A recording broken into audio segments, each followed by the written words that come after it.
భాగం 1 వెనుక నడిచే దయ్యాలు.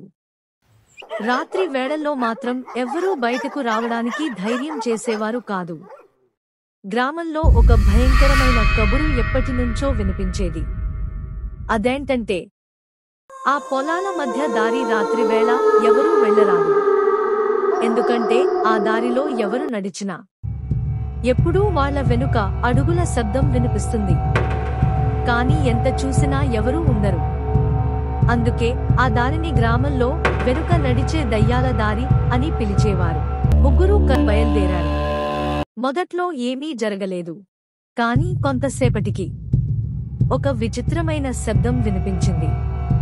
టప్ టప్ టప్. రెండు నీడలు వారి వెనుక కనిపించాయి. మొదట అవి మసకబారిన బొమ్మల్లా కనిపించాయి. మెల్లగా మరింత దగ్గరికి వచ్చాయి.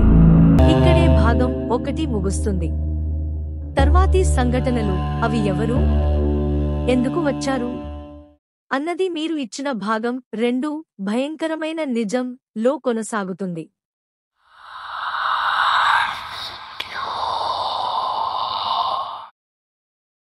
భాగం 2 భయంకరమైన నిజం.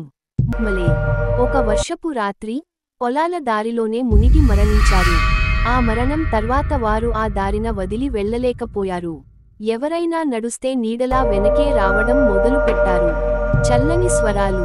3 స్నేహితుల ముందు ఆ ఆత్మలు ఒక్కసారిగా అన్నారు, ఈ దారిలో నడిచిన ప్రతి ఒక్కరికి మేమే తోడుగా ఉంటాం, ఎప్పటికీ వెనకే వస్తాం.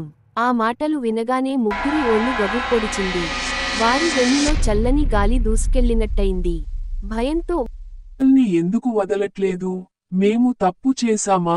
ఆత్మలు సమాధానమిచ్చాయి, మీ తప్పు కాదు, కానీ మా జ్ఞాపకం ఎప్పటికీ నిలిచి ఉండాలి. అదే మా కోరిక. ధైర్యంగా అడిగిన ప్రశ్న. ధైర్యంగా మరోరు పలికసాగారు, మాకు చెప్పండి, మేమేం చేయాలి? మీరు మాకు శాంతి ఇస్తారా? ఆత్మల చూపులు ఒక్కసారిగా మెత్తబడినట్టు స్వరం మందగించింది. గ్రామంలో ఒక దీపం వెలిగించండి, మా పేరుతో జ్ఞాపకం ఉంచండి. అలా చేస్తే మేము శాంతి పొందుతాం.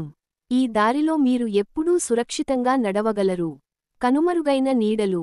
ముగ్గురూ ఒకరినొకరు చూసుకొను తల ఊపారు. మేం మిమ్మల్ని ఎప్పటికీ మరిచిపోము, మీరు కోరుకున్నట్టు జ్ఞాపకం ఉంచుతాం. ఆ మాట తీరగానే నీడలు మసకబారసాగాయి. కనుమరుగయ్యే సమయంలో చివరి మాట వినిపించింది, జ్ఞాపకంలో ఉన్నంత వరకు భయం నీను తాకదు. ఆ తర్వాత ఆ దారిలో మళ్లీ ఊపిరి పీల్చినట్లు అనిపించింది. ముగ్గురు భయంతో పాటు ఒక పెద్ద ఉపశమనం అనుభవించారు. ఆ రాత్రి వారిని వెంటాడిన ఆ నీడలు వారి బతుకంతా వెంటాడే ఒక భయంకరమైన నిజం అయ్యాయి.